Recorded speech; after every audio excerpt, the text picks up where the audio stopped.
Exposición sobre el Che Guevara de Jorge Altamira en una charla del Partido Obrero de diciembre de 1998, cuando esta organización desarrollaba el programa de política obrera fundada en 1964.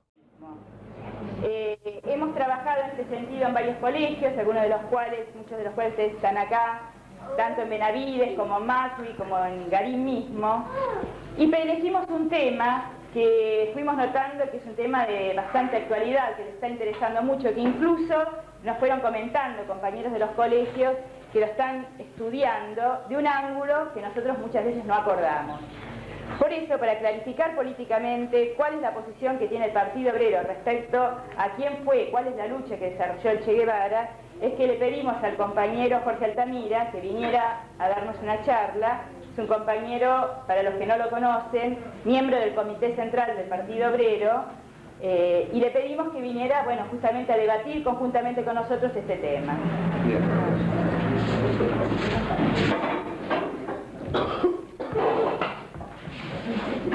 Bueno, compañeros, les agradezco que hayan venido. Siempre agradezco el interés que cualquiera de nosotros tiene por el Partido Obrero. Y le agradezco en particular a los que se han llevado materias y que probablemente sus viejos estén con bronca de que estén aquí porque tendrían que estar preparándolas, a que, robaran un cachito del tiempo para escuchar hablar al Partido Obrero sobre el Che Guevara. Sobre el Che Guevara se han dicho un montón de cosas. Yo no voy a tratar de hacer un resumen de todo lo que la gente dice y otros partidos y en los diarios se dice sobre el Che Guevara. Yo les voy a dar un análisis que es propio de nuestra corriente, que seguramente les va a llamar la atención si han escuchado otro tipo de análisis. Y yo lo que les voy a pedir es que luego, en el momento del debate, ustedes me hagan saber cuál es la idea que hay del Che Guevara, qué es lo que se dice en los colegios, qué es lo que se dice en la calle, qué es lo que se habla y que lo discutamos. Para mí la mejor forma de empezar y analizar este tema es contestando dos preguntas sobre el Che. Yo voy a empezar por la primera y la vamos a analizar y después, más adelante, voy a hacer la segunda pregunta. La primera pregunta tiene que ver con lo siguiente. Cuando tuvo lugar el aniversario de la muerte del Che, en un diario francés trotskista que se llama Lucha Obrera, salió un artículo sobre el Che. Y el título del artículo, más o menos, era que se cumplía el aniversario de la muerte de un revolucionario, pero no de un comunista. Es decir, el Che, según este periódico, había sido un revolucionario, pero no había sido un socialista. Y la pregunta ¿es verdad? ¿Había sido un revolucionario, pero no había sido socialista? ¿Cómo contestamos nosotros a este problema? ¿Qué significa para el diario y qué significa para cualquiera, por ejemplo, poder ser un revolucionario y no ser socialista? Porque hay mucha gente que piensa que Bolívar, Moreno, eran revolucionarios. Moreno era un revolucionario. Moreno luchaba contra la explotación que los españoles hacían de los indios en las encomiendas, los yanaconas, las mitas, las minas. Y luchaba contra la dominación española en América. Pero no solo luchaba contra la dominación española en América, es decir, contra la dominación política de España en América, sino que también luchaba contra la explotación de los encomenderos españoles de los indígenas. Pero nadie va a decir, nos cagó el perro, ¿no? ¿Qué hacemos con el perro? ¿Vos qué sabés? Pero nadie va a decir que Moreno era socialista.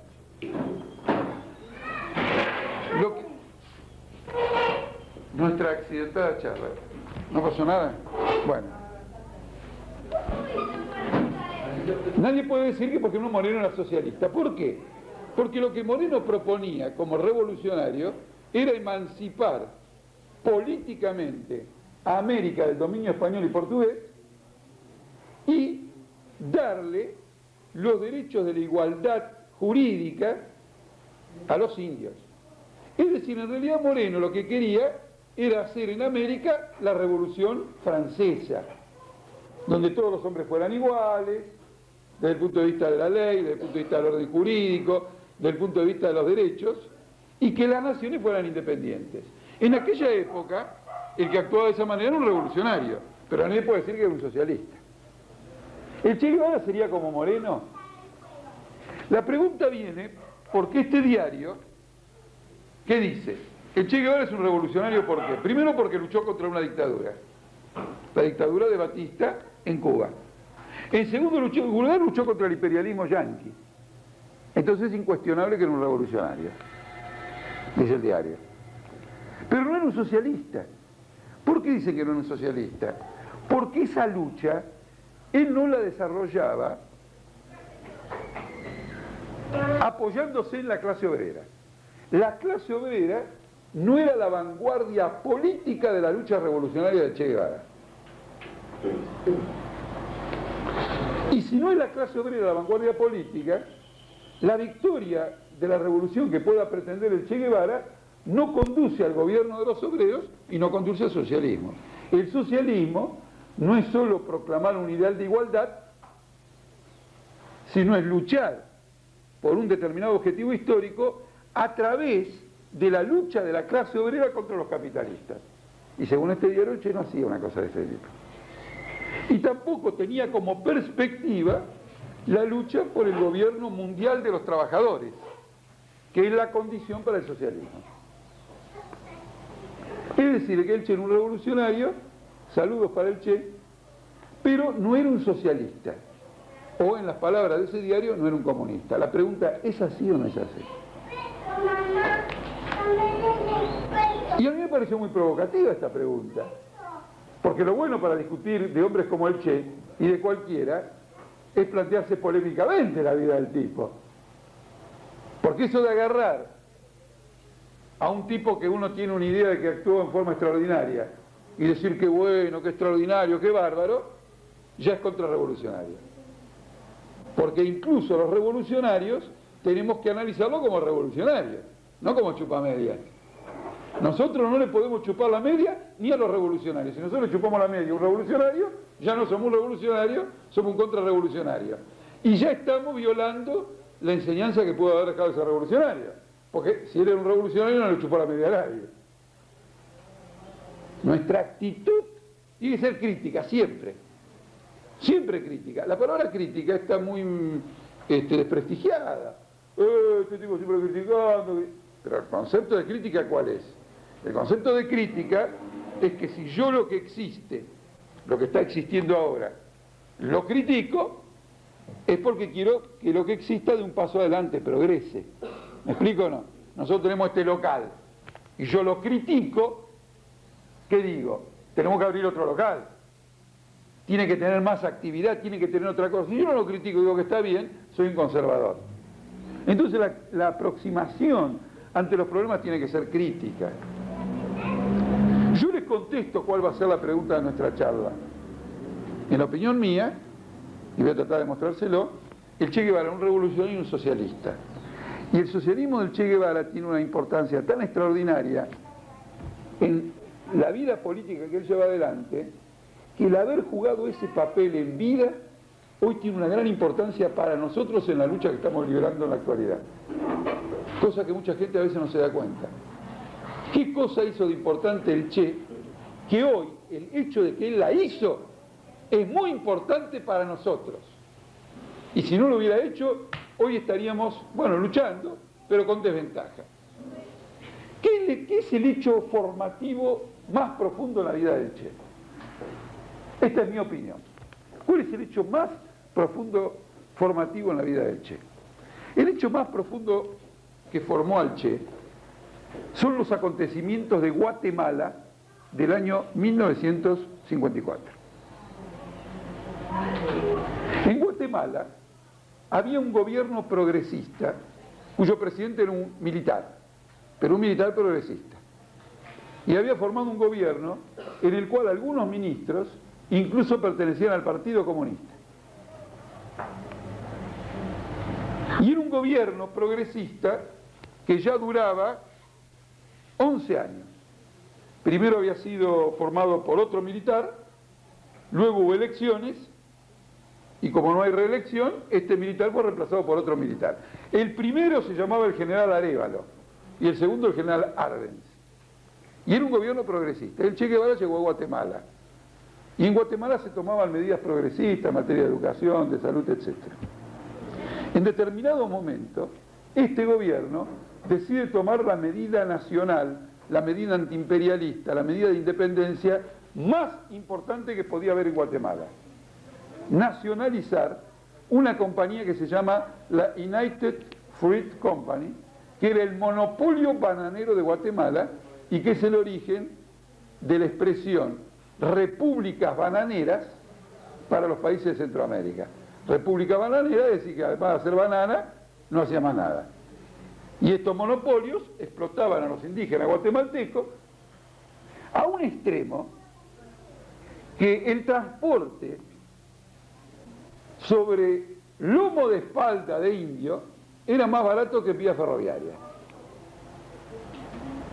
Entonces el gobierno de Arbenz nacionaliza la United Fruit Company y el gobierno norteamericano denuncia la implantación de un gobierno comunista en Guatemala. Afectado el interés de una empresa norteamericana, el otro dice, comunismo, ¿por qué le tocaron la United Fruit Company? Por ejemplo, como si nosotros, por ejemplo, recuperáramos Malvinas, y entonces por recuperar Malvinas fuéramos comunistas, o otro símbolo importante que tenía este país nuestro en una época como expresión de país dominado, los ferrocarriles ingleses. Si nosotros nacionalizábamos los ferrocarriles, vinieran y dijeran, nacionalizaron los ferrocarriles, comunistas. Había nacionalizado el monopolio que tenía atado y saqueado al país. Entonces, con esta declaración de que es comunista, el gobierno norteamericano empieza una ofensiva. Y como le fracasan una serie de ofensivas, en el año 1954 organiza un ejército mercenario que invade Guatemala. De mercenarios. Entonces acá se va a producir un fenómeno que ustedes quizás hayan escuchado hablar, pero mi generación lo vivió con tanta intensidad que nos formó una barbaridad.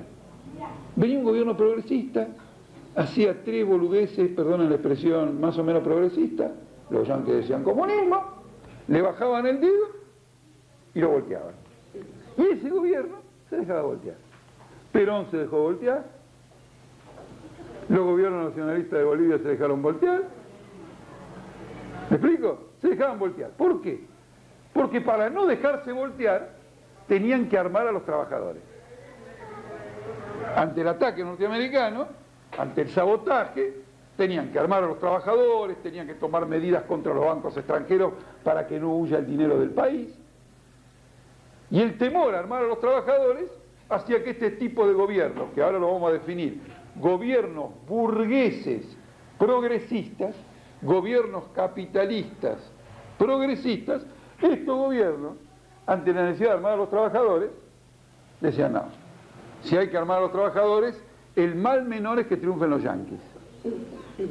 ¿Cuál es el ejemplo que a ustedes les vendría más rápido a la memoria, aunque no hayan vivido en esa época, pero el más próximo a ustedes? Es el caso de Salvador Allende en Chile.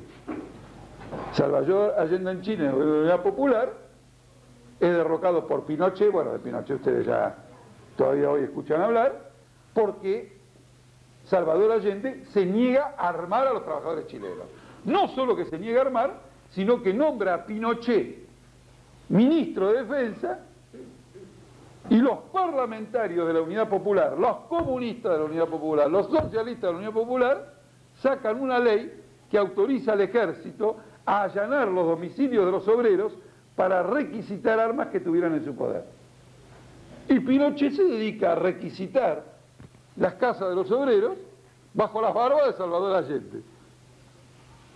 De esta manera Salvador Allende prepara la contrarrevolución que después lo va a derrocar a él. Y Pinochet lo derroca a Allende. Y viene este fascismo terrible que mató tanta gente en Chile, y ustedes ya lo conocen. Bueno, esta experiencia se da en Guatemala, y el Che, en su viaje de América Latina, está ahí. Y ya fogueado en esta experiencia de derrota, se desespera, y siendo una persona ajena al país, empieza a movilizarse con un extremo interés por el armamento de los trabajadores. Es decir, que se resista, que se arme a las masas para resistir al imperialismo. Este hecho, esta posición del Che Guevara en Guatemala, ya es la refutación del diario trotskista. Porque desde la Internacional Comunista de Lenin, la primer característica de un auténtico socialista, no un socialista charlatán, sino un socialista posta a posta, un socialista que lucha, es que arme a los trabajadores y desarme a la burguesía. Que le dé los medios del poder a los trabajadores para defenderse. Que le dé a los trabajadores los medios de poder para hacer prevalecer su voluntad política, su voluntad social. El Partido Comunista y la Unión Soviética presionan al gobierno de Arbenz para que no arme a los trabajadores. Y entre la Unión Soviética y el Partido Comunista entregan Guatemala a un fascismo que dura hasta el día de hoy. Hace 40 años que en ese país se vive el masacre de indígenas y trabajadores que tienen su origen en la Revolución de 1954. Sin la experiencia de Guatemala, no se puede entender por qué 2 años después, Che Guevara, o menos de 2 años después, el Che Guevara en México se asocia a un grupo de revolucionarios exiliados cubanos encabezados por Fidel Castro. Él se asocia a ellos porque este grupo de revolucionarios cubanos plantea para luchar contra la dictadura en Cuba la lucha armada. Esta es la esencia del acercamiento del Che a Fidel Castro. Y como el grupo castrista que se encuentra en México exiliado no es un grupo de individuos aislados del país, porque el movimiento de Fidel Castro, llamado Movimiento de Liberación 26 de Julio, es el ala izquierda del principal partido cubano, como si fuera el peronismo de Cuba, y ellos fueran a la izquierda de ese partido, con el cual acababan de romper los lazos de Fidel Castro con los militantes, con los activistas en Cuba. Era muy intenso.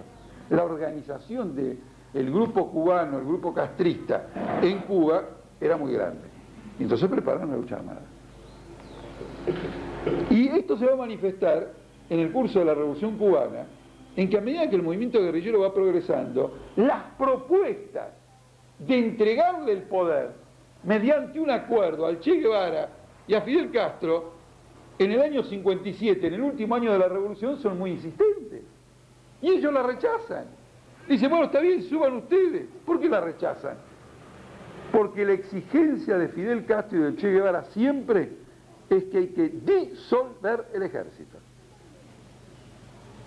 y armar a los trabajadores. Es decir, que no acepta que le den el poder.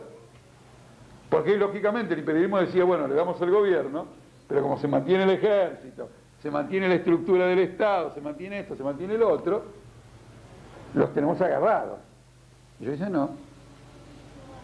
Entonces primero rechazan un acuerdo con toda la burguesía que se reúne en Miami. En segundo lugar, rechazan cualquier transferencia del poder que se haga sin disolver el ejército. Y cuando finalmente triunfa la revolución porque Batista se va, Fidel Castro, en lugar de marchar a La Habana, en forma inmediata, podía haber tomado un avión y irse a La Habana, decide ir a La Habana desde el extremo oriente de la isla en auto lechero, parando en todas las esquinas. ¿Con qué finalidad? Con la finalidad que el tiempo que él demora en llegar a La Habana se desarrolle la huelga general. Él larga la consigna de huelga general a fines del año 58, en diciembre del 58, y entonces luego se toma 7 días en llegar a La Habana para que al momento de llegar a La Habana la huelga general hubiera arrasado con todas las estructuras del Estado capitalista o del Estado existente. Y el Che Guevara se hace cargo de la guarnición militar más importante del país y al llegar disuelve el ejército. Esto no es solo una posición revolucionaria. Esto es una posición revolucionaria que supera todo lo conocido en materia revolucionaria de movimientos pequeñoburgueses, de movimientos burgueses. Es la lucha por el armamento de los trabajadores. Es cierto que, bueno, la revolución se establece y tanto el gobierno como Fidel Castro, como el Che Guevara, van a montar un nuevo aparato del Estado en el cual los trabajadores no van a tener un peso político decisivo. Después vamos a discutir este aspecto.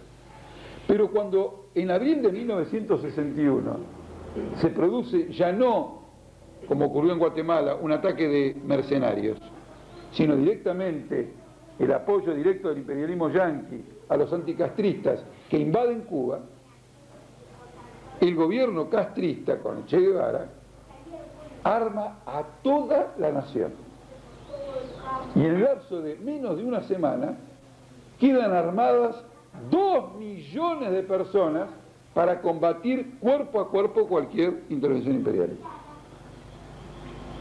Armar en la sociedad moderna, no en la sociedad de Moreno, donde había indios que trabajaban en la mita, donde en las ciudades no había obreros, donde todo era muy antiguo, en la sociedad moderna, donde domina la clase obrera, donde domina la gran industria, donde domina el gran comercio, armar a los que trabajan en esa industria, en ese comercio, es tomar la medida esencial para la victoria de una revolución de los trabajadores. De modo que afirmar que el Che Guevara no se inscribe en una orientación socialista no es acertado. Primer aspecto de la cuestión, armamento de los trabajadores. Segundo aspecto de la cuestión, el Che Guevara dentro de la Revolución Cubana es el que de entrada reclama medidas profundas de ataque a los capitalistas, que solo parcialmente son satisfechas. Porque Fidel Castro tenía una tendencia a contemporizar más con sectores capitalistas que se declaraban simpáticos con la revolución. Cuando estos sectores capitalistas que se declaran simpáticos con la revolución, poco a poco, al ver el volumen, la envergadura, la jerarquía que tiene la revolución, abandonan la revolución y empiezan a atacarla,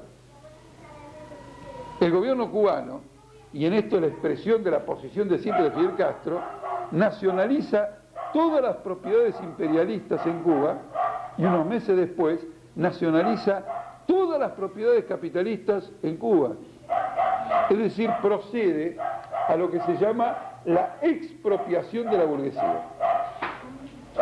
León Trotsky, en un libro que les recomiendo vivamente, que se llama La Revolución Traicionada, dice: la expropiación de la burguesía es el acto típico de una revolución socialista.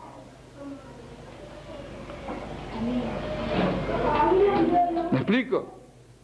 Es decir, una clase suplanta a la otra por completo en la hegemonía social. Esto es otro paso decisivo en ese desarrollo. Hay gente que dice, no, pero el Che Guevara no era un revolucionario obrero, era un revolucionario agrario, porque los guerrilleros actúan en el campo. Esta es una de las mayores falsedades de la Revolución Cubana. La presencia del núcleo revolucionario en el campo, o en la Sierra Maestra, o en el monte, es un problema político-militar. No tiene nada que ver con un levantamiento agrario. Ellos nunca impulsan un levantamiento agrario. Y si lo hubieran impulsado, hubiera sido ridículo. Porque para mostrar lo ridículo que es, basta leer el discurso de Fidel Castro en el año 1953 o 54, ahora no sé por qué no me acuerdo bien, cuando está preso después del asalto a Coronel Moncada. Él pronuncia un discurso muy importante que se llama La historia me absolverá. Y en una parte del discurso describe cómo está compuesta la población cubana. Y al describir la población cubana, el número que da de pequeños propietarios agrícolas es ridículamente bajo. La inmensa mayoría de la población, que él mismo describe al definir la sociedad cubana en el discurso "la historia me absolverá", es abrumadoramente de trabajadores asalariados. Cuba era, en cierta medida, el país más capitalista de América Latina, por el nivel de concentración de la industria, por la poca presencia de pequeños propietarios, por la masa de trabajadores asalariados. De manera que en Cuba nunca hubiera podido prosperar un levantamiento agrario. Y no hubo un levantamiento agrario. Y quiero que ustedes lo tengan esto presente cuando después hablemos del Che en Bolivia, al que se le adjudica haber ido a Bolivia a producir un levantamiento agrario como en Cuba. Ni fue a Bolivia a hacer un levantamiento agrario, ni podía haberlo hecho como en Cuba, porque en Cuba no hubo ningún levantamiento agrario. ¿No es cierto? Para que ustedes se vayan ubicando. De manera que ese es otro mito. Protagoniza una revolución que tiene por eje la participación de los trabajadores, pero no la participación de los trabajadores como clase organizada. Eso es verdad, porque los partidos de izquierda, los partidos trabajadores, no están con la revolución, que es el caso del Partido Comunista, que no apoya la guerrilla. Lamentablemente los trabajadores intervienen en la revolución cubana en forma individual, a través de un movimiento que no tiene su origen en los trabajadores, pero que llega al poder apoyándose a los trabajadores, armando a los trabajadores, etc., y que luego consolida el poder confiscando a los capitalistas. Miren ustedes esto. El Che está en Guatemala y delante de sus narices ve cómo se entrega un régimen progresista sin pelear. Va a Cuba, invaden los yanquis, arman a 2 millones de cubanos, y en la Bahía de los Cochinos o en Playa Girón derrotan a los yanquis con las armas en la mano. Es lo contrario de Guatemala. 5 años después, el Che Guevara realiza su programa que no había podido realizar en Guatemala. Bueno, en Guatemala estaba como un individuo, ojo, no es que tuviera condiciones de realizar su programa. Pero aquello que vio políticamente, fruto de una larga experiencia latinoamericana, como salida para América Latina, es lo que concreta en Cuba. Por eso Cuba es la primera revolución socialista de América, en la que le hace hablar castellano o español, como ustedes prefieran, a las masas explotadas de América Latina, les hace hablar el lenguaje del marxismo. El programa de los marxistas se corporiza en español, hasta ese momento era alemán y ruso, Marx, Lenin. Hasta cierto punto chino, pero en español no.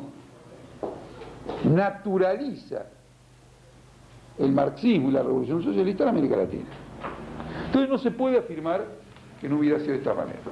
Y ahora, dando un salto general en la historia, un salto, nos saltamos toda la vida del Che hasta el final, él deja un documento que es su último documento antes de morir. Aquel documento que es conocido por la frase "hay que crear 2, 3 varios Vietnam". Y en ese documento él hace una afirmación que es el legado político de Che Guevara y que no lo puede destruir nadie. Y que ahora que vemos a los Chacho Álvarez, a Fernández Meijide, al Partido Comunista, hablar de democracia con justicia social, que vemos una serie de macaneos verbales en todo esto, el Che Guevara, el último documento antes de morir, dice: la revolución en América Latina será socialista o será una caricatura de revolución.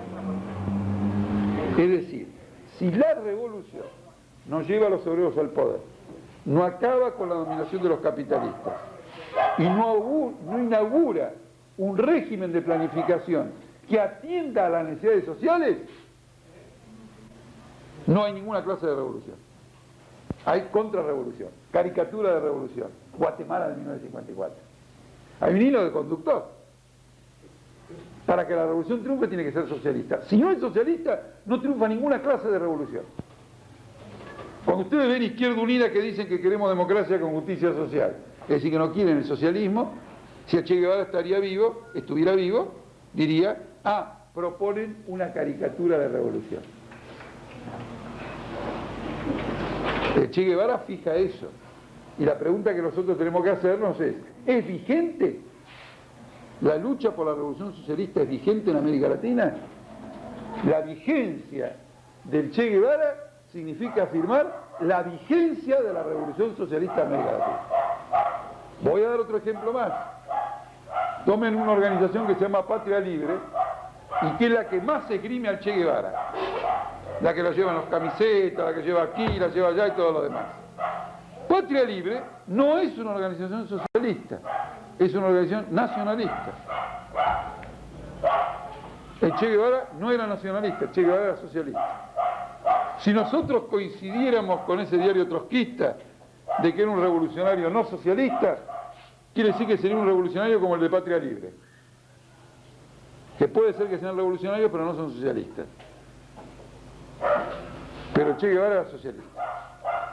Este es el primer hecho político que les quiero marcar como respuesta a la pregunta. La experiencia revolucionaria del Che, la experiencia de las revoluciones latinoamericanas y el desenlace de la revolución cubana. La segunda experiencia a la cual les quiero aludir tiene que ver con algo completamente diferente de lo que estamos hablando ahora, pero que tiene una actualidad impresionante. Una actualidad que nadie, o muy pocos, en la época en que se produjo, hubiera imaginado. En el año 63, 64 y 65 se desarrolla un debate muy profundo en Cuba sobre el rumbo que tiene que dar la economía.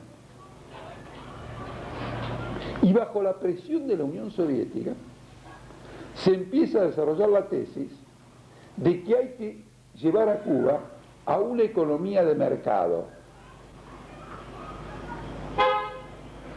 El único que se opone con vehemencia a la economía de mercado y la denuncia como una fuente de desigualdad social y como un eje de la restauración del capitalismo en Cuba es el Che Guevara. ¿Ustedes ven cuál es la vigencia que tiene? ¿Cuál es la actualidad? Eso ocurrió en 1964-1965. 30 años después, en 1995, Gorbachov va a proponer para Rusia impulsar la economía de mercado. La burocracia rusa va a poner en práctica esta política que aconsejaba Cuba y que ella misma trataba de hacer en Rusia, de la economía de mercado, de la descentralización, de que cada gerente de empresa fuera dueño prácticamente de las decisiones de la empresa, en una economía donde no había capitalistas. Gorbachov va a impulsar esto en el año 95 y ustedes ven en 1985, 30 años después, o 20 años después, y ustedes ven que el proceso de estas medidas en Rusia y en los demás países fue la restauración del capitalismo. El Che Guevara se transforma en un hombre precursor de los que luchan contra la restauración del capitalismo en los países que hicieron una revolución socialista y por lo tanto de los que luchan contra la privatización de la economía de esos países y por lo tanto de los que luchan contra la entrega de la economía de esos países a capital extranjero. En 1964, 20 años antes de que este proceso cobre todo su vigor dentro de Europa del Este, la Unión Soviética y en gran parte Cuba también. Él se va a oponer terminantemente y se va a oponer en nombre de la defensa del socialismo, en nombre de peculiaridades propias de Cuba y se va a oponer enfrentándose al gobierno de la Unión Soviética, diciendo que el gobierno de la Unión Soviética está utilizando a Cuba como un campo de experimentos para una política que tiene que ver con incrementar los privilegios de la burocracia de la Unión Soviética. Y acaba de empezar el enfrentamiento entre el Che Guevara y la burocracia rusa. Ahora, una pregunta.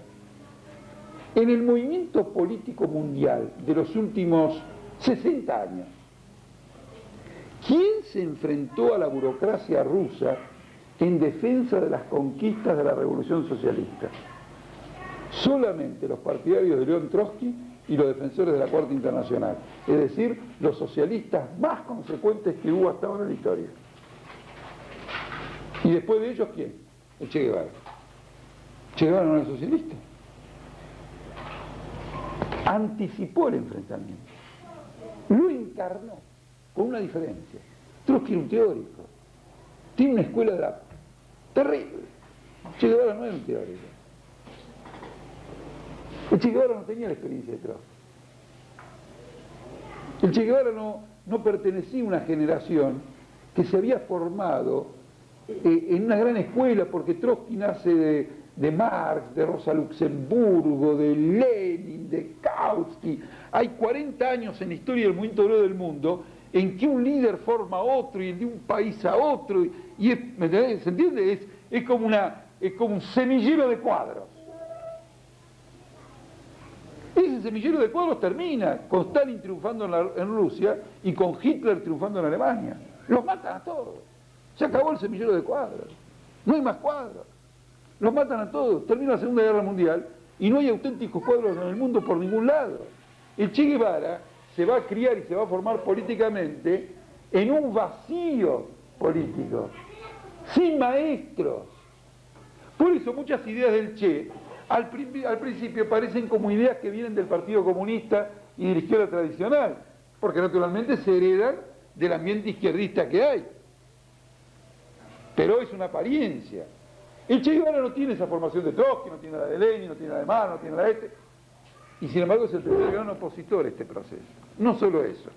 En el año 1965 pronuncia un discurso en la ciudad de Argel donde ataca a la burocracia rusa por su explotación de los países socialistas, diciendo que en el comercio que ella realiza entre los distintos países socialistas, ella saca una ventaja porque aplica las leyes de la economía mundial capitalista.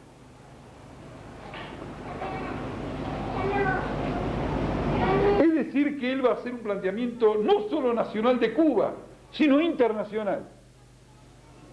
Y también se va a transformar en un precursor, porque muerto el Che, 2 o 3 años después, Cuba se integra plenamente a lo que se llama Comecon, un sistema económico totalmente centralizado por la Unión Soviética que incluye a todos los países de Europa Oriental. Exactamente lo contrario de lo que había dicho el Che Guevara, que denunciaba eso como un factor de atraso, de transferencia de riquezas en favor de la burocracia rusa y de deformación del desarrollo de Cuba.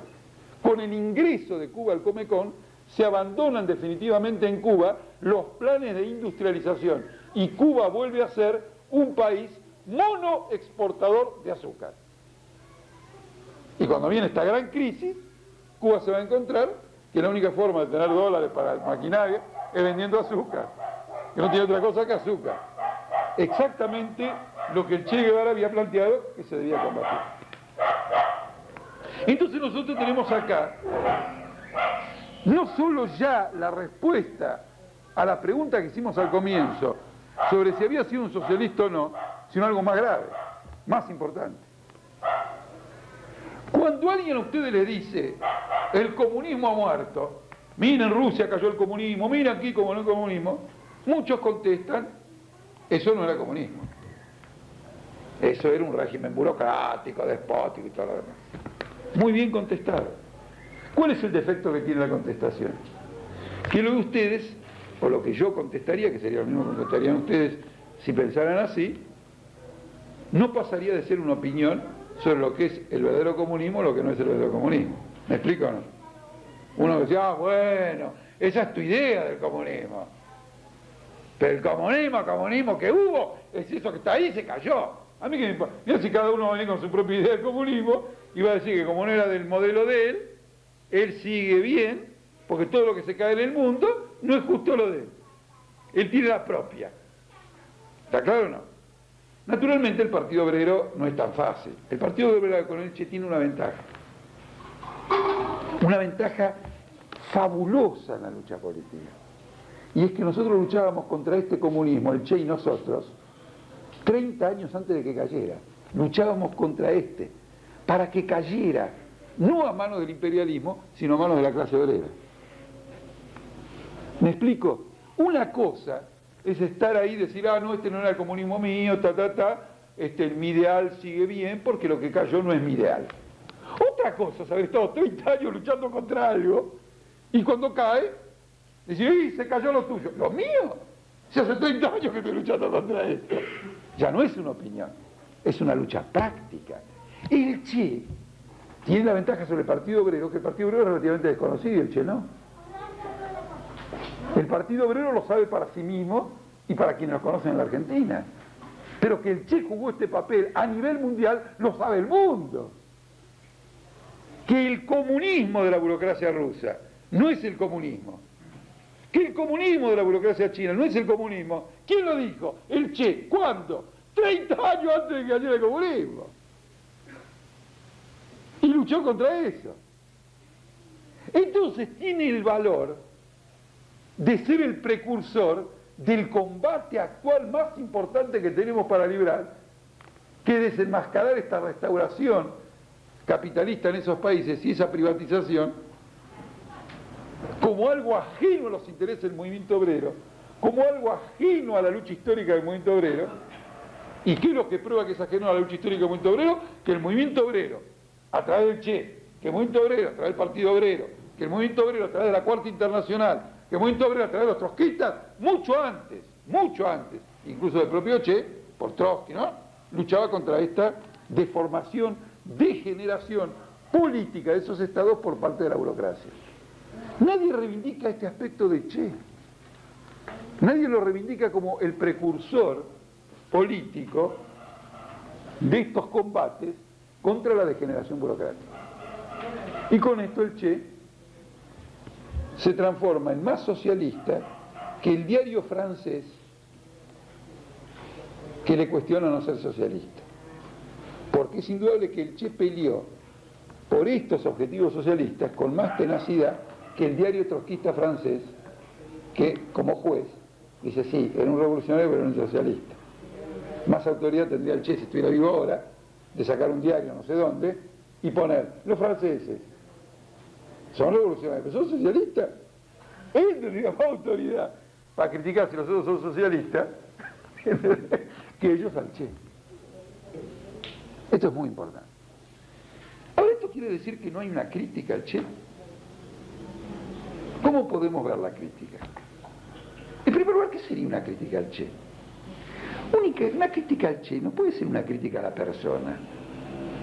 Una crítica al Che tiene que ser una crítica a las condiciones políticas e históricas en que le tocó actuar y cómo se refractaron en el pensamiento y en la acción del Che. Y lo quiero precisar bien.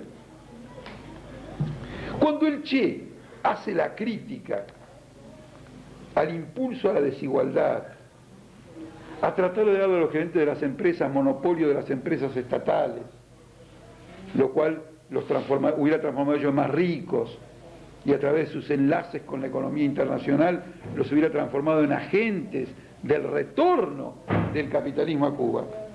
Hace una crítica justa. Pero el Che no hace una crítica al funcionamiento del Estado en Cuba. Él no dice, en esta crítica, que para poder hacer la política de él, hay que eliminar a la burocracia del Estado de Cuba y llevar al poder a la clase obrera. Él hace críticas a la burocracia, pero no hace un planteo de sustitución de la burocracia por la clase obrera.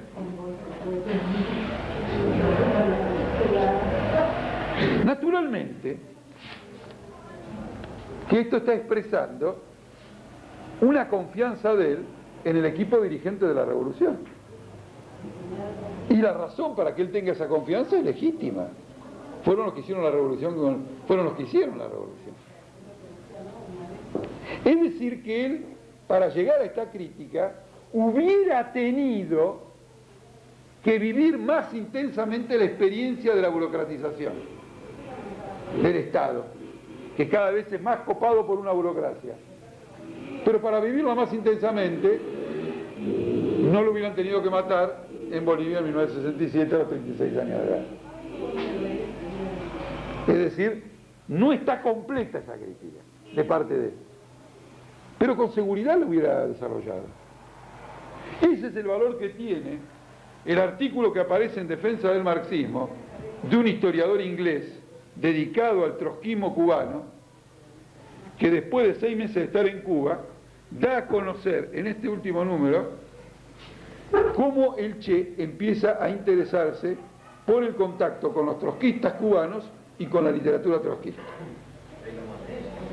El interés es, de golpe él descubre que desde el punto de vista histórico y desde el punto de vista teórico hay un antecedente profundo de la lucha que él está librando y son las ideas de la Cuarta Internacional.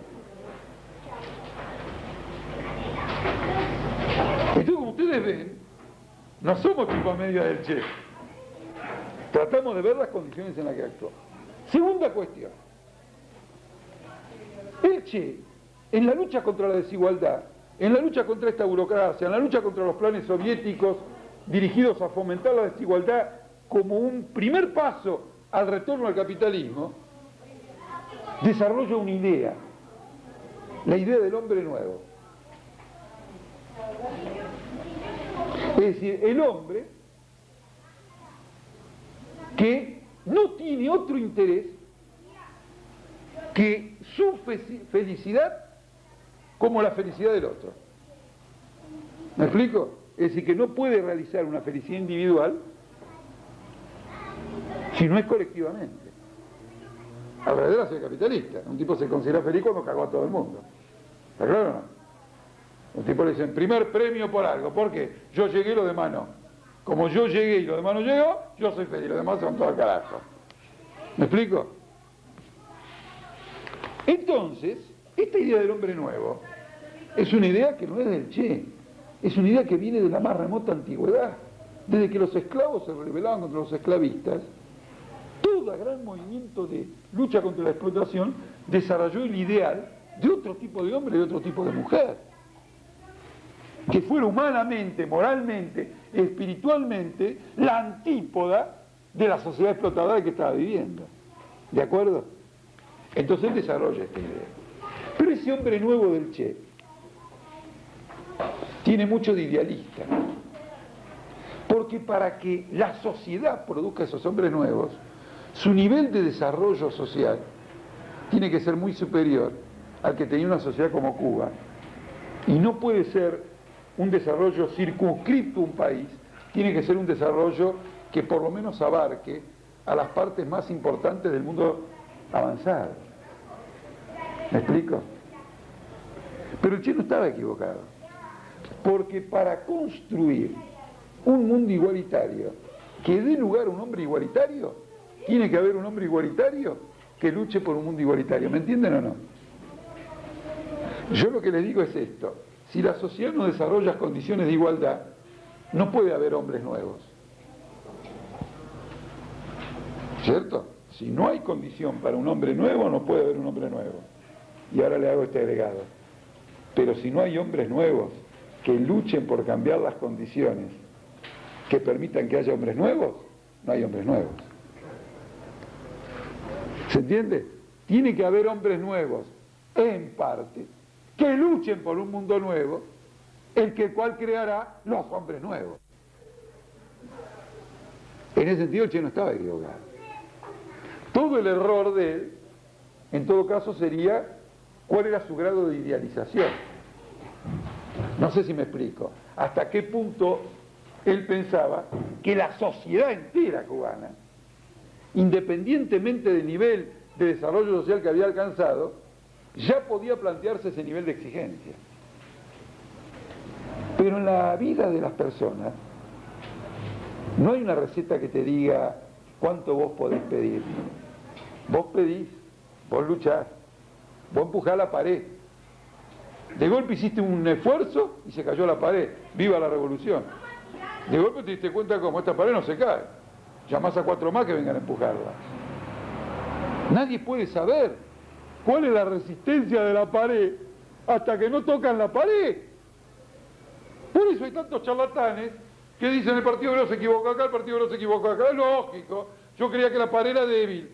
Voy, la toco y es más fuerte. Entonces me equivoqué porque la toqué yo solo. A la segunda vuelta llamo a 10 más. El error mío fue que fui solo la primera vez. Pero para saber cuánto necesito para tirar abajo una pared, primero alguien tiene que ir a tirar abajo la pared. ¿Y cuántas veces nos vamos 10 a tirar abajo un biombo? Y después nos matamos todos de risa porque decimos, che, escuchá, métele un biombo, no en una pared. Mirá el quilombo, ¿no? Todos los que vinimos a tirar. Es decir, la gente aprende a través de la vida. El charlatán es el que considera de que alguien puede alcanzar una perfección sin sufrir los dolores de la experiencia. ¿Está claro o no? ¿Cómo aprender sin experiencia? Sin el dolor y sin la alegría de la experiencia. No existe. Ahora, eso sí, hay gente que tiene un montón de experiencia y no aprende nada. Quiero decir, hay que unir la atención a la propia experiencia con hacer una experiencia. Y si alguien un día dice, me equivoqué, perfecto, pero lo trataste de hacer. La segunda la pegás. El otro que no se equivocó nunca no la pega ni la quinta, porque como no va a ser ni la primera, no va a llegar a la quinta. Entonces, hay una idealización. Pero si yo les citara a ustedes, no ya la idealización, si los macanas que dijeron Trotsky y Lenin en materia de idealizar este tipo de cosas, yo cuando la leí me agarraba de los pelos. En la época posterior a la revolución, en que por motivo de guerra civil, etcétera, se instaura en Rusia un comunismo de guerra, donde el comunismo de guerra consistía en que se repartía igualitariamente la miseria, hay textos de Trotsky y Lenin que consideran que esta es la sociedad nueva. Abolimos el dinero, abolimos el interés privado. Creían que era la sociedad nueva. Pero claro, habían abolido el dinero, habían abolido el interés privado, habían abolido el morfi, no se morfaba. Era la miseria total. Gente tan capaz fue arrastrada por esa ilusión y tuvo después que retroceder y reintroducir cosas ajenas a las que había intentado para más adelante poder volver a plantearse una lucha que llegara a alcanzar ese objetivo. ¿Me explico? Entonces puede haber una idealización. El otro tema es el siguiente, en materia de crítica. El Che era un guerrillero pequeño burgués. Es decir, el tipo agarraba y decía, me cargo 4 fusiles, me meto en un monte, disparo 4 tiros y se hace la revolución. El Che era un guerrillero pequeño burgués. Es la gente que piensa que el Che fue a Bolivia a disparar 4 tiros y se hacía la revolución. El Che puede haber ido a Bolivia por un error político muy serio, pero nunca pensó en hacer eso. El Che pensaba seriamente en un planteo político común a todas las fuerzas revolucionarias en Bolivia. Y nunca pensó en un levantamiento agrario. Hay gente que lo ridiculiza y dice que el Che estaba ahí en el monte y lo delataron los campesinos. Y que él ni se podía entender con los campesinos porque hablaban un idioma que él ni hablaba. ¡Qué ridículo! Yo pienso que ridículo es el que dice eso. ¿Cómo puede imaginar que un hombre de la trayectoria del Che podía ir a un lugar donde ni siquiera hablaba el idioma, creer que iba a sublevar a todo el mundo, ni conocía esas condiciones? De ninguna manera. Él se fue al lugar más alejado de Bolivia, al que fuera más impenetrable para la fuerza de represión. Y nunca pensó hacer la revolución con los indios que estaban por ahí. Pensaba hacerla con los mineros. Y había un plan de reclutamiento de los mineros y todo lo demás. Mao Zedong había hecho lo mismo en China. Se caminó 10.000 kilómetros del sur al norte de China y se alojó en una cueva. Habían salido como 50.000 y llegaron a 1.500. Habían muerto en el camino, bajo la represión, un montón. Una vez que llegó a la cueva, preparó la ofensiva general, la lucha y todo lo demás. Entonces no es para decir eso. El problema es que acá hay una verdadera crisis que hay en el movimiento revolucionario, en el movimiento socialista. Hay mucha gente que dice el Che es un guerrillero pequeño burgués y no se mira a sí mismo haciendo maniobras sindicales, apoyando un burócrata, diciendo viva De Llenaro, adelante Moyano. Y dice, no, esto es proletario, porque Moyano es el del sindicato de camioneros, este es del sindicato de acá están los obreros, son los burócratas. Es decir, que el Che desenvuelve su política en un marco de gran crisis de los partidos políticos de la izquierda, fundamentalmente del Partido Comunista.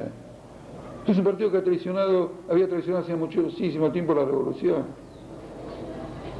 Entonces, el desarrollo de una verdadera teoría del partido, es decir, ¿qué dice una teoría del partido? Un partido que tiene un programa, busca entroncarse en la clase obrera con ese programa, pero lo hace a través de la acción, no del charlatanerismo, no del seguidismo a la burocracia, con una estrategia que se apoya en las experiencias de los trabajadores, pero de los trabajadores reales, de los trabajadores que viven la experiencia, no de los que dicen que hablan en nombre de los trabajadores, y entonces uno va y se adapta a ellos con el argumento de que así piensan los trabajadores. ¿Me explico? Como si los trabajadores fueran Lorenzo Miguel, los trabajadores fueran de Genaro, los trabajadores fueran el perro Santillán. Sino la experiencia real del movimiento de los desocupados, por ejemplo, en Argentina. Cómo evoluciona, cómo se organiza, por qué corta las rutas, cómo se lo ayuda a que corte las rutas, cómo se le da una proyección nacional, cómo se forma un comité a nivel nacional, cómo se lo defiende de la represión, cómo se defiende a la juventud de la represión en los barrios, como lo viene planteando la UJS, planes de defensa de la juventud. Eso es un partido. Pero ese partido no existía en la época del Che. Y el Che buscaba crearlo sobre la base de su experiencia anterior. Entonces, naturalmente, el planteo de él tiene limitaciones sobre el Estado, al no desarrollar lo que es un Estado de trabajadores, para poder eliminar a la burocracia e impedir que pueda retornar el capitalismo. Y sobre el partido, el Che está relativamente en pañales. ¿Pero en pañales respecto a qué? Respecto a lo que la historia produjo en el pasado. Pero respecto al pasado la historia retrocedió. Porque la historia pudo haber producido el partido de Marx, la historia pudo haber producido el partido de Lenin, la historia pudo haber producido el partido de Rosa Luxemburgo. Pero después retrocedió la historia. No hubo más partido de Lenin, partido de Marx o partido de Rosa Luxemburgo. ¿Se entiende o no? Retrocedió. El movimiento obrero fue aplastado por los nazis, en el país más importante del mundo que era Alemania. El movimiento obrero que hizo la primera revolución victoriosa fue aplastada por el estalinismo. La conciencia obrera retrocedió. En esas nuevas condiciones había que recrear. Entonces, claro que hay una crítica, pero es la crítica de un revolucionario que trata de aprender de otro revolucionario al problema del Estado, al problema del partido. ¿Y por qué una crítica? Porque si nosotros queremos ganar, tenemos que saber por qué el Che ganó en la Revolución Cubana y por qué perdió después. Y si no sabemos por qué perdió, vamos a perder nosotros. Si nosotros no sabemos por qué Stalin derrotó a Trotsky, en el mejor de los casos a nosotros nos va a pasar lo que le pasó a Trotsky, que va a ser derrotado por un Stalin. ¿Me explico? Si no hay una crítica, pero es la crítica a las condiciones de la formación de nuestro movimiento, de la formación del partido, cómo debe ser formado, qué indica la experiencia, pero el papel histórico que jugó el Che a la luz de los 30 años que vienen después de su muerte, se acrecienta. Entonces ahora viene la pregunta final,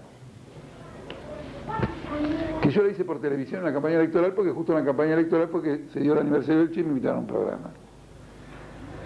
Lo puse en aprietos al tipo. Y escucheme una cosa, ¿cómo es posible que si el comunismo ha muerto, todo el mundo esté reivindicando un comunista? El periodista dijo, claro, ¿verdad? Digo, porque le digo al tipo, porque el comunismo ha muerto, ¿o no? Sí, claro, ha muerto. Ha muerto. Todo el mundo sabe que el comunismo ha muerto. Ahora, todo el mundo reivindica a un comunista.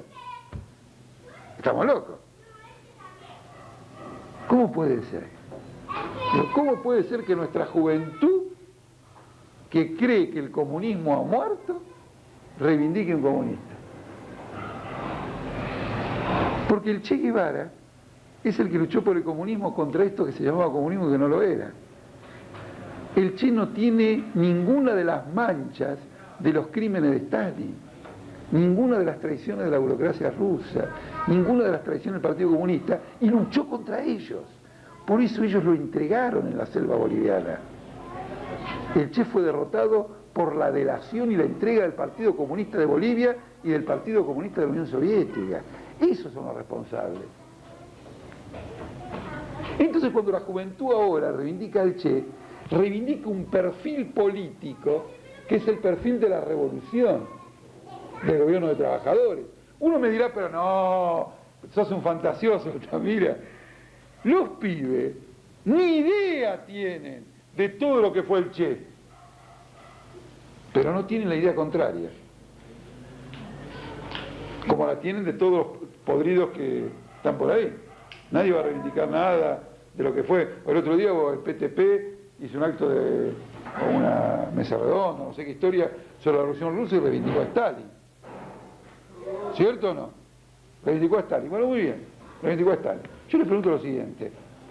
¿El Che es una creación mediática de los grupos de publicidad? ¿O no? Sí, todo el grupo de publicidad, un invento mediático. ¿Por qué no tratan de vender una camiseta con la foto de Stalin? ¿Por qué no tratan de vender fotos con Pinochet? ¿Por qué no tratan de vender fotos con Hitler? ¿Por qué no tratan de hacerlo con todos los contrarrevolucionarios? Ojo, ojo. Ellos están tratando de confiscarnos por medio de la publicidad algo que es una conquista nuestra.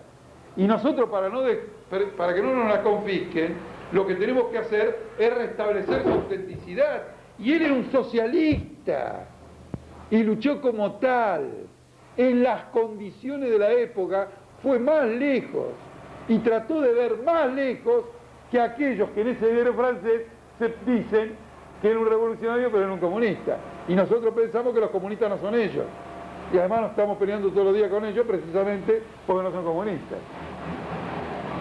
Entonces, esta es la enseñanza del Che. Y lo que yo he tratado a través de esta charla es hablar en concreto de la acción histórica y política del Che.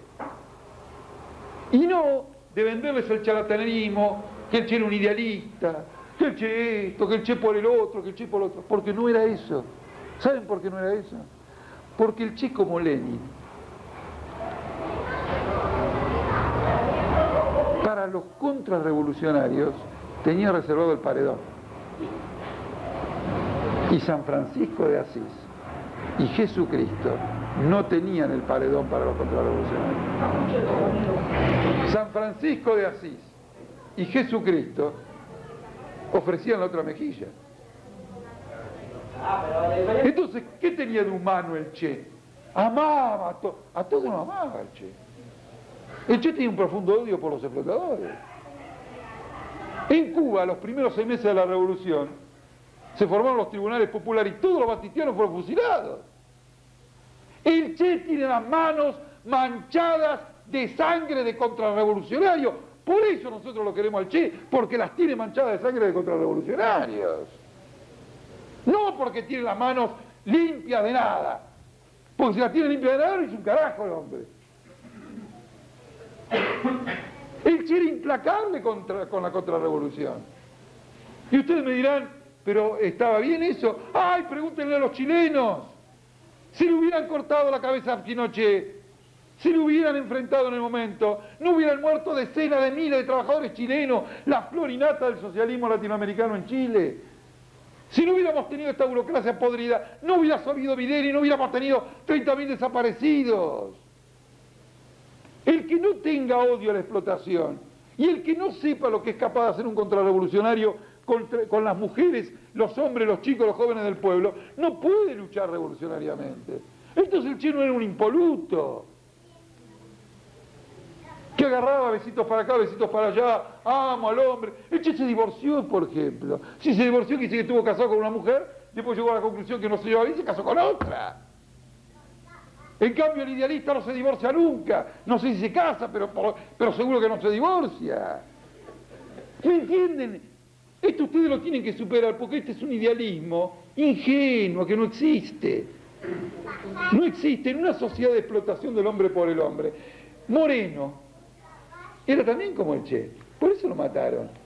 Y no era un socialista.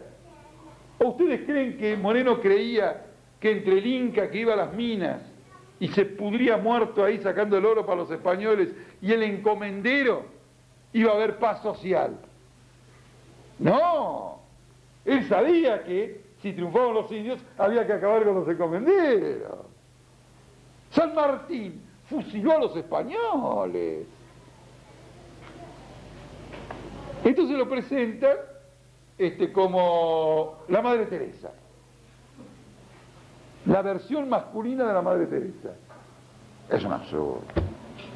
Entonces hay que verlo como político, que fue esencialmente lo que fue el Che. Y fue esencialmente un político porque muy tempranamente, en su experiencia latinoamericana, él vivió un hecho personal muy fuerte.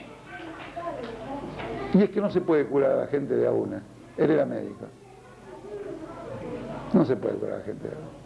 Vos a un chico que no come, a un chico que vive en la miseria, le podés dar la mejor medicación, y cuando vos terminaste la medicación y te fuiste a otro lugar, cambiaste de consultorio o lo que fuere, el chico se te murió porque las condiciones sociales acaban con cualquier salud. Entonces se dio cuenta que si él quería salvar vidas con la medicina, había una forma de salvar vidas que era más económica, como se dice ahora, más eficiente, que la acción política. Tomar el poder, cambiar el orden social, y esos son los grandes médicos. Y él entonces cambió, esa es la experiencia personal de él, cambia su vocación de médico por la de revolucionario.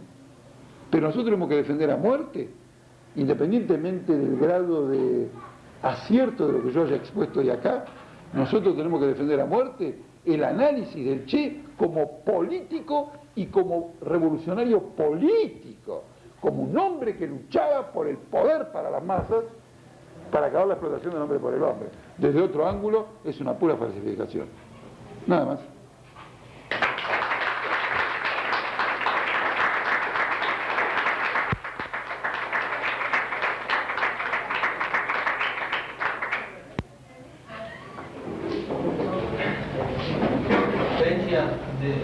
Te cuento.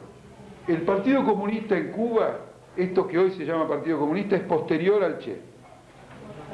Pero el Che fue partidario, o por lo menos no se opuso, a integrar a toda la fuerza de izquierda en un partido único, que hasta que él murió se llamaban las ORI, Organizaciones Revolucionarias Integradas. Pero vos fíjate qué curioso, en el año 62 estalló una crisis brutal, porque uno de los tipos que era la figura más importante del viejo Partido Comunista, con el apoyo de gente de la Embajada Checoslovaca y del gobierno ruso, empezó a copar toda esa estructura de las ORI, cuyo dirigente nominal era Fidel Castro. Entonces se desata una crisis en el año 62 brutal, en marzo del 62, que casi termina con el fusilamiento de este hombre que se llamaba Aníbal Escalante.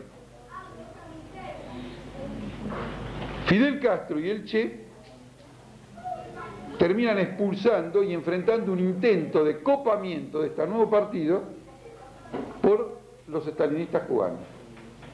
Y lo echan a Escalante, pero casi lo fusilan. Aníbal Escalante. Por eso, en debates que ha habido sobre esto, aunque Fidel Castro en muchos momentos tomó posiciones casi iguales a la de la Unión Soviética y el gobierno ruso en determinadas cuestiones, y llegó a asimilar el régimen económico cubano casi al ruso, en forma casi total, Fidel Castro nunca permitió que el aparato controlado por la burocracia de Rusia dominara el Partido Comunista de él, en Cuba. Él siempre reservó el control completo del Partido Comunista para los seguidores del castrismo y del movimiento, y de ahí vienen los choques que ha tenido también sistemáticamente con él. Y esto lo digo a pesar de que en determinado momento Cuba se integra en forma absoluta al régimen soviético, tan absolutamente que una de las grandes causas de la crisis actual es esa, porque con la caída de la industria rusa cae todo lo que hay en Cuba, todo, nada queda librado. Cuba se desarrolla algunas fábricas, totalmente ajeno al mercado mundial, totalmente a la tecnología mundial, totalmente adaptada a la tecnología rusa, totalmente adaptada a una necesidad de los rusos. Y en esa medida se transforma en una economía parasitaria la de Cuba. Previo a la crisis, la economía cubana es una economía que gira en torno a Rusia. A pesar de esto, Fidel Castro nunca fue un partido, el Partido Comunista de Cuba, nunca fue un partido controlado por el aparato estalinista, como me lo dijeron alguna gente desde el MST, etcétera, no acá en Argentina, que no tuve oportunidad de discutir esto, sino en Brasil. Yo anduve por muchos estados invitado para hablar sobre el Che. Y alguna gente simpatizante de lo que aquí es el MAS me señalaba, no, y yo le mostré que era falso. Sí, yo quería hacer una pregunta. ¿Por qué al Che Guevara muchas corrientes lo asocian con el stalinismo, ¿no? Y su idea de modelo stalinista, ahí dice la revista que está Marxismo del partido único. Y la otra es, por ahí tiene tanto que ver, ¿cuál es la posición del Che Guevara con Perón? Bueno, espera, en primer lugar, ¿quién dice que el Che Guevara es stalinista? No, pero muchas corrientes lo asocian con el stalinismo. No, ocurre lo siguiente. Ustedes van a ver una observación de este inglés en Defensa del Marxismo, en la que él dice que después de la revolución, rápidamente, el Che Guevara colabora en el restablecimiento de un Estado. Para que ustedes entiendan bien, ¿qué hay de malo en eso? ¿Que no va a haber Estado? ¿Qué es lo que él quiere decir? Él lo que quiere decir es que rápidamente se forma un aparato que reemplaza al viejo aparato burgués o de la dictadura. Y al formarse rápidamente un aparato, quiere decir que los obreros cubanos no tienen la oportunidad de tomar el control del Estado. No hay un parlamento obrero, no hay un consejo obrero, no hay un congreso obrero que discuta, que decida, ¿me explico o no? No hay un proceso de decisión política de la clase obrera, hay un aparato que lo sustituye. El Che Guevara apoyó eso totalmente. Totalmente. Esto lo debatimos con alguna gente en Brasil. Hay gente que cree que uno hace una revolución mal inspirado y su único propósito en hacer una revolución es crear un nuevo aparato para joder a los demás. Es decir, que derribó un aparato, movilizó al pueblo para crear otro aparato. No es así. Nadie hace una revolución para crear una burocracia. El que quiere crear una burocracia trata de integrarse a la burocracia actual o de integrar a él a la burocracia actual. ¿Por qué? Porque el que quiere ser burócrata arriesga mucho haciendo primero una revolución. La revolución es la explosión del pueblo. La explosión del pueblo acaba con los burócratas. Después de eso, ir a hacer una burocracia. ¿Me explico o no? Es como si alguien, por ejemplo, quisiera hacer, qué sé yo, mejorar ese baño y tirar a todo el edificio. Y después tendrá para hacer el baño. No es el mejor camino, mejor ampliemos el baño. Una cosa un palo y otro un palo con movilización. Claro, lo que quiero decir es, claro, uno puede llegar a ser un palo, todo bien controlado. Ahora moviliza a la gente y lo demás, ¿para qué? Para controlarlos. Entonces la revolución hizo explotar el viejo aparato. Pero la revolución cubana, muy rápidamente, se encuentra aislada desde el punto de vista internacional. Al año, y mucho antes de eso, el imperialismo yanqui quiere acabar con ella. Entonces la primera respuesta de un proceso revolucionario, la primera respuesta defensiva de un proceso revolucionario que se siente acorralado, es armar un aparato de defensa. Si al mismo tiempo el pueblo es relativamente inmaduro, la experiencia del país no es suficientemente desarrollada y todo lo demás, eso se facilita más o menos. Pero rápidamente arma un aparato. Y piensa que si puede integrar a los viejos comunistas, integrar a esto, tenerlo todo, si puede contar con los servicios de espionaje rusos para que le digan lo que están por hacer los yanquis, mejor. ¿No es cierto? Pero, naturalmente, el servicio de espionaje ruso va a tratar de espiarlo a ellos. Y de colocarlo y todo. Lo que quiero, esto es una descripción de lo que yo llamaría cómo el aislamiento de una revolución provoca una presión que termina creando un aparato. Y el Che, con Fidel Castro, lo hace. Lenin también. Lenin, que escribió el Estado de la Revolución y abogó por la democracia más brutal, cuando se quedó solo como un perro, armó un aparato para defenderse. Y después dijo, hemos creado un aparato monstruoso, y empezó a luchar contra el aparato que él creó.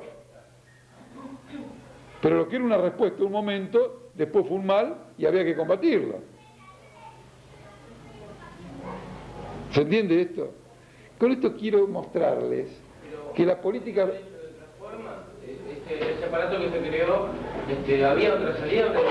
Bueno, mira qué casualidad. Vos me haces una pregunta que es una casualidad bárbara. Pero a mí me pasa siempre esta casualidad. Yo cuando venía recién con mi compañero del auto, me acordé de un libro que me causó una gran impresión a pesar de que lo leí cuando era mayor, ya muy mayor. Porque es un libro que trata toda la hipocresía que hay sobre Lenin. El libro, no sé cómo se llama, está escrito por un tipo que se llama Boris Kagarlitsky y es un ruso de izquierda también, que está en contra de la restauración del capitalismo en Rusia, que está en contra de la privatización. Digamos, es un buen tipo, no niña que ver. Es más, cuando acá salía en algunos diarios de izquierda, que salían todos los días, Boris Kagarlitsky publicó artículos ahí. Y es que realmente escribe en la revista de izquierda occidental. Y en el prólogo de un libro dice una cosa maravillosa. La palabra no es maravillosa. A ustedes, cuando yo les cuento, va a parecer horrible. Pero yo por algún motivo, estas cosas horribles las siento como maravillosas. ¿Qué dice? La historia revolucionaria demostró que hay dos caminos. Uno es el de Lenin y otro es el de Salvador Allende. El de Lenin terminó en una dictadura sangrienta, dice allí. Y el de Salvador, la de Lenin y después la de Stalin, dice el tipo, no lo digo yo. Y la de Salvador Allende terminó en una dictadura sangrienta, la de Pinochet.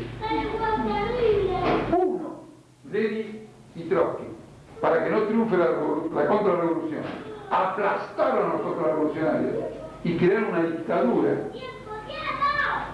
Y Salvador Allende, para no crear una dictadura, se dejó aplastar como los contrarrevolucionarios que crearon una dictadura.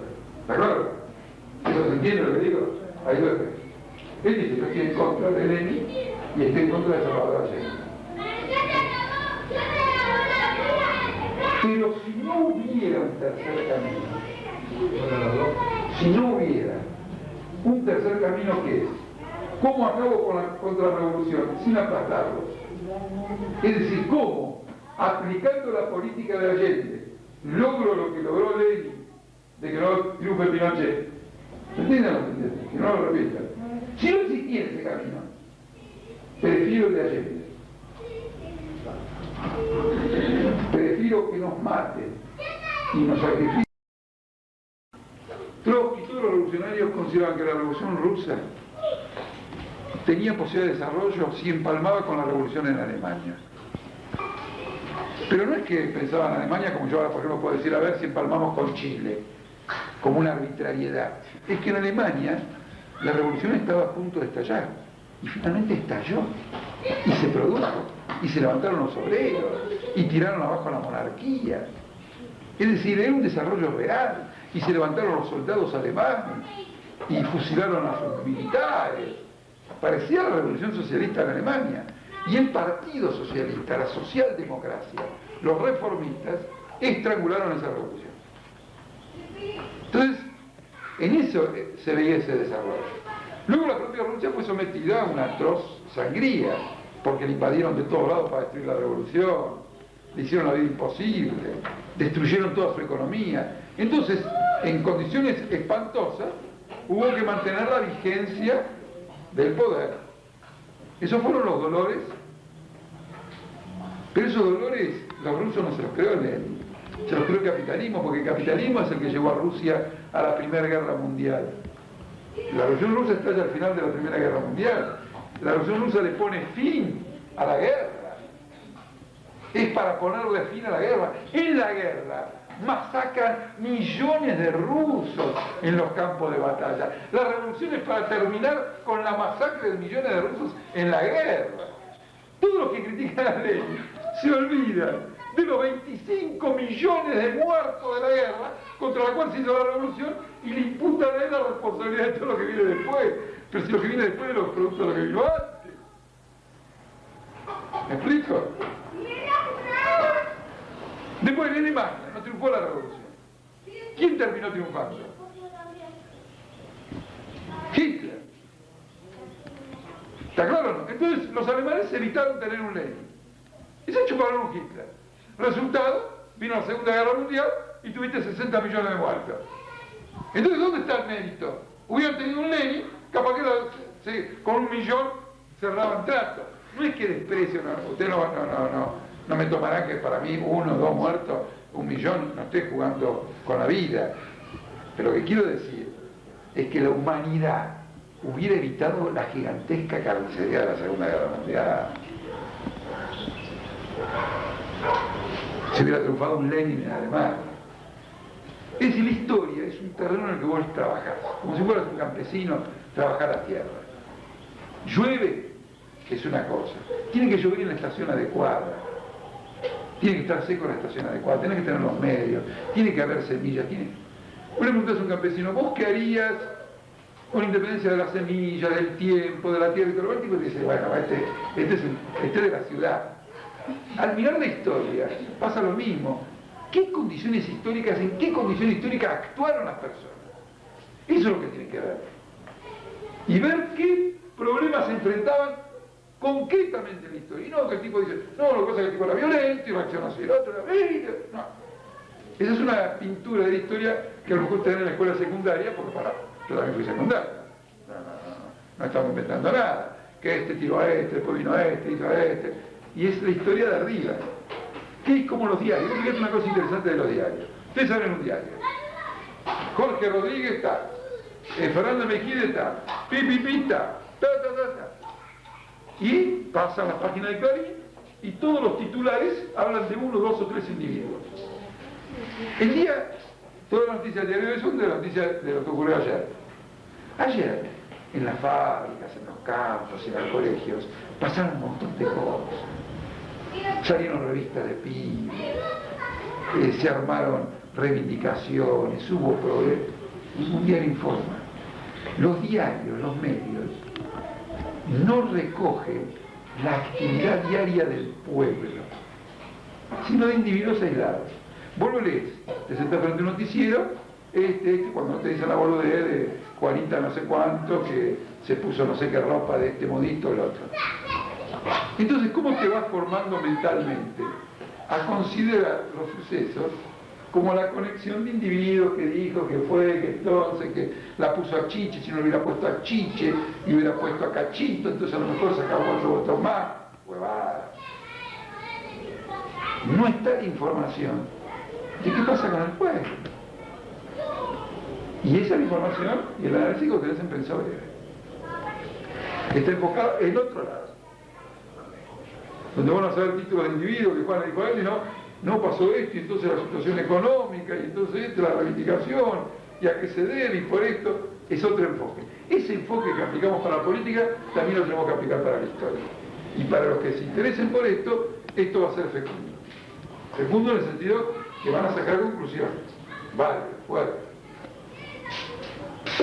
Ahora yo te voy a hacer una pregunta. En una parte de la charla dijiste que la revolución cubana se hizo individual, digamos, no fue algo organizado como otras revoluciones. No, lo que dije es esto, la clase obrera. La clase obrera. La clase obrera, en la revolución cubana y luego en la revolución nicaragüense, interviene. Sí. ¿Qué quiero decir que interviene? Los obreros intervienen, Claro, sí. pero no intervienen organizados como clase obrera. O sea que, ¿qué es lo que los impulsa a eso? La opresión, digamos. Lógico, lo mismo que a ustedes los impulsó a ocupar esto, lo otro, la lucha. Pero que en este caso está dirigida por un movimiento cuyo fuerte no es la organización de la clase obrera, como el Partido Obrero, Si el Partido Obrero mañana larga algo, y vos lo ves en una columna del Partido Obrero, vos ves a la clase obrera organizándose. Entonces, los obreros participan abrumadoramente, pero al no participar en forma organizada, no lo hacen con banderas propias y no fijan objetivos. De bronca. Revela un atraso en el desarrollo político de la clase obrera del país. Ahora, eso deja muchas cosas que aprender también. Yo digo porque ¿cuánto más va a pasar acá de que nos pisoteen y todo? ¿Cuánto tenemos que aprender? ¿Cuánto falta para que la gente se caliente y salga? O sea, No, la gente se calienta y sale. sí, Por tener ejemplo, el problema es que es aislado. claro. No, yo digo al nivel de la revolución. Bueno, el problema es este. Cuando hay un régimen democrático que procura a fondo utilizar los métodos democráticos, aparece algo que es muy interesante. Es más fácil, aunque parezca mentira, rebelarse contra una dictadura que contra un régimen así. Porque la dictadura, a fuerza de reprimir, tiende a bloquear.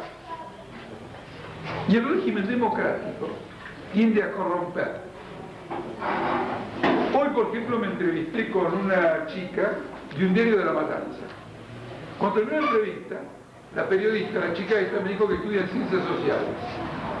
Y que hace 3, 4 años, no me acuerdo ahora bien la fecha, el Chacho Álvarez fue a dar una charla y le habló contra el imperialismo, contra esto, era una cosa. Y la chica usó esta palabra. Dijo todo lo que yo quería escuchar. Que no es lo de ahora. El régimen ha cooptado a los Chacho Álvarez.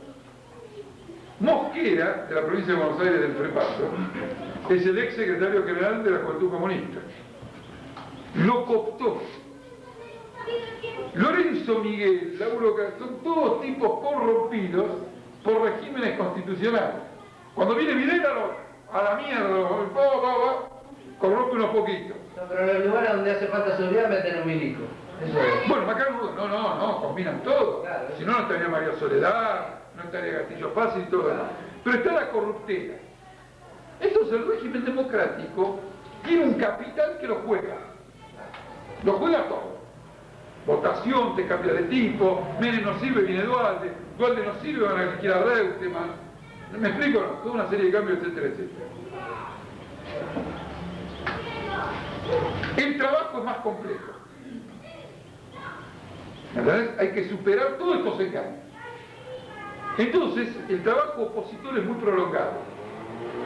Pero luego no nos pasa lo de la Revolución Cubana. La clase obrera que pasa toda esta experiencia con un partido, luego homogéneamente conduce el país. La fogueó. Hay gente que se desespera porque pasa un periodo largo de oposición. A veces, los partidos y las clases que demoran en llegar al poder, luego ganan cuando están en el poder, por la experiencia que acumularon. Y Lenin siempre decía que el defecto de la clase obrera rusa era que era tan jovencita que no tenía ninguna experiencia. Y que en cambio la clase obrera alemana tenía 60 años de experiencia. Es decir, un alemán estaría como vos. Che, ¿cuándo? Bueno, Lenin decía, si ellos toman el poder, ellos bárbaros, tienen 60 años. Y nosotros, que tenemos 10, no tenemos experiencia. Entonces, esto es lo que tenemos en cuenta. En el movimiento revolucionario no podemos pensar en la toma del poder como una estación final. Lo que es la estación final es que la clase obrera se estructure con conciencia de clase. Si lo hace y lucha actuando con conciencia de clase, va a ir superando obstáculos y dándole firmeza a cada cosa que conquista. Y no que la conquiste, no. Por ejemplo, la clase obrera, bajo Perón conquistó un montón de cosas. Con la misma facilidad con que la conquistó, y hasta cierto punto con alguna dificultad, con la misma facilidad la está perdiendo. Y la perdió. ¿Se da cuenta? Y bueno, entonces la gente decía, tenemos comisión interna, tenemos jubilaciones, tenemos aguinaldo, tenemos vacaciones. Y ahora perdieron, hemos perdido. Porque no fue ganado con la conciencia, con la tenacidad, con la independencia de clase, con un partido de la propia clase obrera, etc. Esto es lo que nosotros queremos integrar en la experiencia política. ¿De qué forma, por ejemplo, movimiento que llevó adelante el Che y toda la gente ¿no? Podrían haber creado esa conciencia de clase en el pueblo, que fue lo que pasó. Claro, fíjate una cosa, el Che se va a Bolivia, en parte por una crisis en el gobierno cubano. Pues yo les comenté cómo el Che critica a Rusia y cómo después Cuba se va integrando a Rusia. Es decir que la propia iniciativa del Che en Bolivia y en otros lugares es la consecuencia de una crisis en la dirección política de la revolución cubana. No es simplemente un plan. Entonces él opera en condiciones de crisis de los propios círculos revolucionarios. Ahora, lo que el factor fundamental es el Partido Comunista. Yo esto lo dije en Brasil, en estas charlas que di, mostré el Partido Comunista en la Unión Soviética, además el Partido Comunista Argentino fue clave. La clave fue el Partido Comunista Argentino. Rodolfo Ghioldi, en plena guerrilla, apenas entrada la guerrilla, Rodolfo Ghioldi, que es el jefe del Partido Comunista Argentino, publica un artículo en Pravda denunciando al Che y a la guerrilla. Y Pravda, que es el diario ruso, no te deja publicar nada que no coincida con lo que opinan los rusos. Es decir, que firmado por un argentino era lo que opinan los rusos. Pero el otro día, haciendo zapping en la tele, me encontré que en un canal de cable, no sé cuál, aparece este individuo, Anderson, que escribió una biografía sobre el Che, una de las más documentadas. Y justo cuando yo lo agarro, le preguntan sobre la guerrilla en Bolivia. Y entonces él dice que él entrevistó a los dirigentes del Partido Comunista Boliviano varias veces en Rusia, que están viviendo en Rusia, y que hizo una amplia investigación. Y que hay una cosa que es incuestionable. Sí. Lo entregó el Partido Yo Comunista. lo analicé en el mismo momento de la... Ah, sí, lo entregó. Lo único que se puede discutir es esto. Los comunistas bolivianos dicen que no fue una traición. Que ellos lo entregaron, pero no fue una traición. Porque ellos siempre estuvieron en contra de que Che viniera a Bolivia. Entonces, como yo siempre estoy en contra, si sigo en contra no te traicioné. Entonces dice, el tema en discusión es si moralmente se lo puede calificar en una traición o no, pero que entregó lo entregaron. ¿Por qué? Porque es un dato que yo no sabía. Yo siempre dije, hasta donde yo sabía, que el Partido Comunista le retiró el apoyo, le destrozó, etc. Él da un dato impresionante, impresionante. Él documenta que el Partido Comunista, la dirección del Partido Comunista Boliviano, ordena a sus cuadros de las zonas rurales donde actúa el Che, que se retiren todos masivamente, que abandonen toda la zona. Esto lo documenta, por eso lo voy a leer el libro. Lo documenta.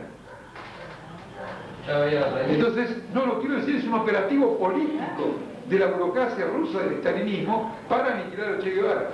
Y acá está encerrada una profunda divergencia política que viene de antes. Propongo que paremos, porque así como algunos pueden estar muy empalados, otros no, porque yo estoy un poco cansado. Entonces, para liberar los tantos, paramos acá, pero nos quedamos. Los que estén cansados, tengan que ir, tengan sobre 11 materias, 12 en diciembre, querrán restablecerse, y los que se quedan un ratito charlamos. ¿Qué les parece? ¿Bien? Yo quería pasar algunas anécdotas.